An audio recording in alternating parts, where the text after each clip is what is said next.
Today, let's continue on with our discussion of macros a little bit more. Right, I'm going to go through the review pretty quickly because if you're watching this remotely, you can, if you need review, you can go back to the other videos. But we'll go through this pretty quickly here. We talked previously, we've already talked about macros being a subroutine or a set of steps to be repeated. It's basically a small program to be run inside of a larger program. Excuse me, sorry. So a macro is going to be everything, the way Visual Basic, VBA, Visual Basic for Applications, VBA, the way VBA works is if something's going to go on for multiple lines, you have to tell it where does that end. And the macro itself is no different. You start a macro with the word sub, the name of the macro, the lines of code that explain what the macro does, and then end sub at the end here. Sorry. So last time we talked about not necessarily generating most of the code for an Excel macro on your own. That there's not a lot of need to. There's this record macro function where we can just simply record ourselves doing the steps we want the macro to do, let it generate most of the code for that, and then stop recording, and then later we can go in and add things like if-then statements we talked about last time. I'll mention loops just a little bit today, and we'll see how that goes. And again, if you find yourself wanting to add additional steps or just needing one little piece of code maybe messed up, just record a dummy macro where you just record yourself doing the 2 or 3 more steps that you need and figure out how to splice that into the existing macro. So, again, the way we're teaching macros and where we're going to use them, it's really important that you know what is active right now. Where is the cursor? What is the cursor looking at right now? So you can work between different sheets. In fact, our assignment today is going to be to take data from one worksheet and move it to the proper place in another worksheet. And so you can record yourself. You can type this out in VBA if you're comfortable getting all the punctuation and everything correct. It's not difficult. Or just record yourself with a dummy macro, selecting the different sheets, and that'll give you this kind of command. And we've seen before where we can select multiple cells, we can select a group of cells, and the difference being a comma will select 2 cells, B3, comma, F5 will get B3 and F5. B3 colon F5 will get the entire group of cells, everything from B3 down to F5 and everything in between. So 2 different commands, even though they look very similar to us, they will do very different things. Okay, so that's a quick review of what we should have picked up from the last assignment, at least some of the things.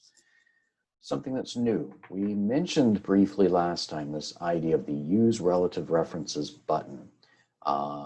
We didn't get to it. If you remember, I said something about, we'll talk about this in the next assignment, the next lecture. Well, that's where we are today. So let's talk about that third button there, the use relative references button. So if you go to Excel here, you go to view, and you get this drop down menu, view macros, where we were recording macros and editing them last time.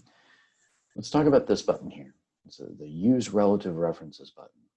So if I need to move in a direction a certain number of cells, then I want to record myself with that engaged.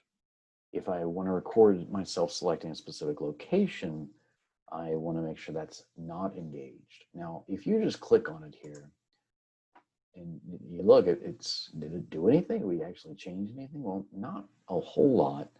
If you go back in here, I don't know if you can see now, this button, there's kind of an extra highlight border around it. It used to be orange. Now it looks, in this screen, it looks kind of gray.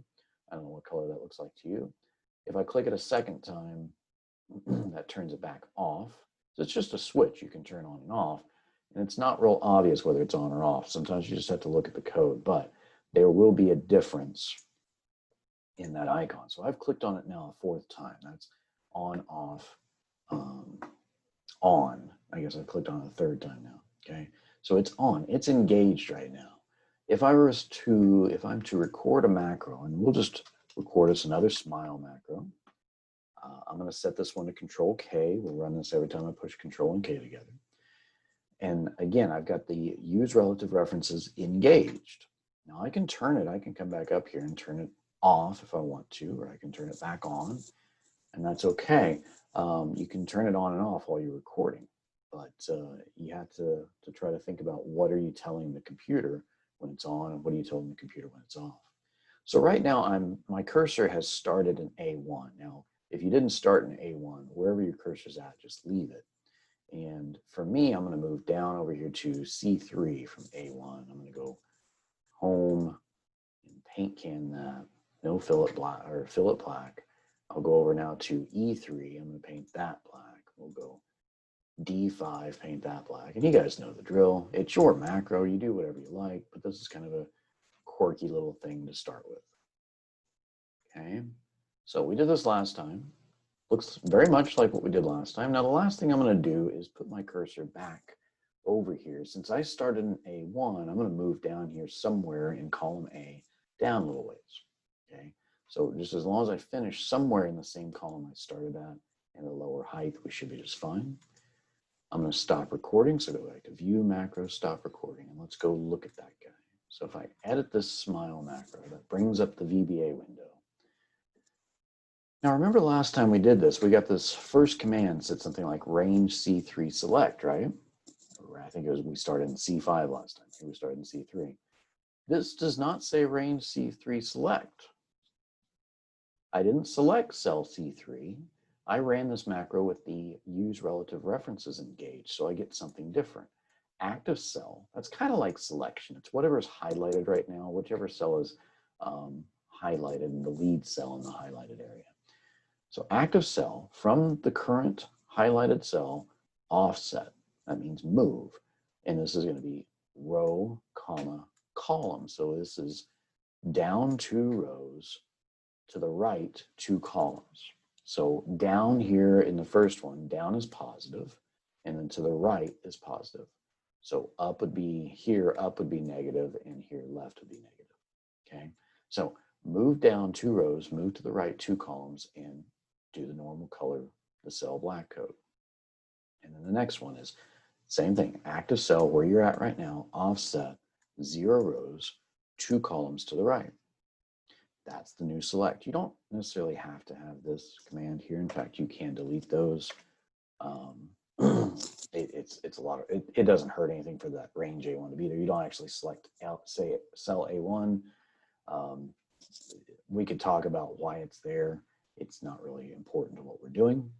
But again, active cell where you're at, move 0 rows, 2 columns, do the code to make it black.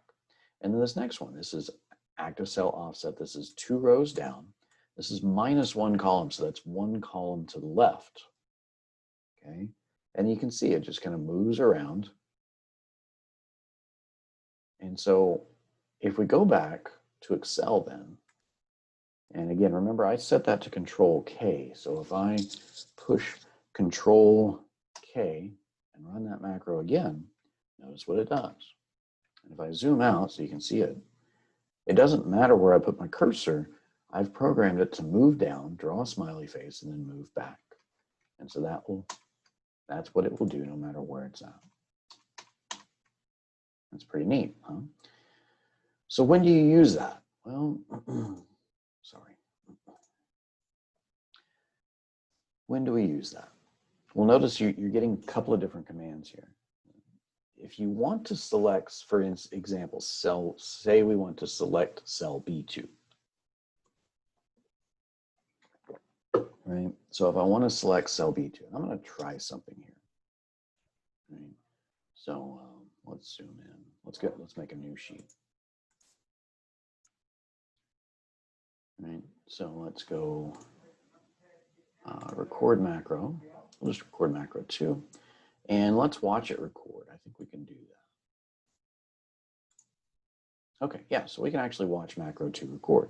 So right now, relative references is on. So if let's turn it off, go to cell B1, okay. Now if I turn it on, and I select cell B2, you see what it does there. Oh, It recorded me scrolling. So I went to B1 and I turned relative references on. I selected cell B2 and it didn't record me selecting cell B2. It recorded me moving down one. Okay. Now, let's stop recording that. Let's record another one. All right, so if I put my cursor, let's record macro. We'll just record macro 3. Okay. Now, if I record macro 3, and I'm going to turn relative references off again, select cell B1, because the relative references is off, it's recording me selecting cell B1. Okay, and then let's put something in there. And then notice what I did. When I hit enter, it moved down and selected cell B2. So it recorded me changing cell A1, active cell, change the formula, and then it selects cell B2. Okay, so if I stop recording there, and let's say I didn't want to actually record this. And if I delete this here. So if we look at this code here, these macros will actually end up doing the same thing. This one's going to select cell B1. This one's going to select cell B1. This one's going to move down one cell. This one's going to select cell B2. Okay. But if I delete this line of code, okay, now macro 2, I'll quit that. Okay. So macro 2, there we go. Right, this macro here, if I run it right now, notice it's going to select cell B3 because I started here in B2 and it moves down, so it selects cell B3. Notice if I run it again, it selects the next cell down. But if I run, instead, if I run macro 3, it selects cell B2.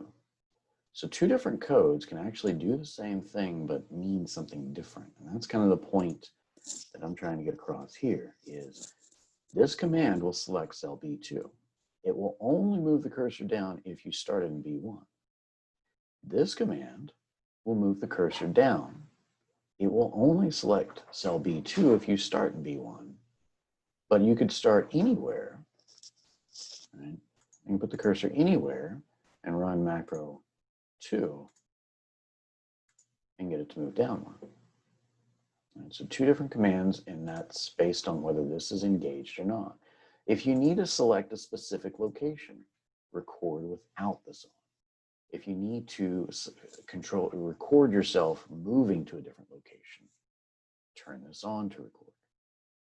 Okay. All right, so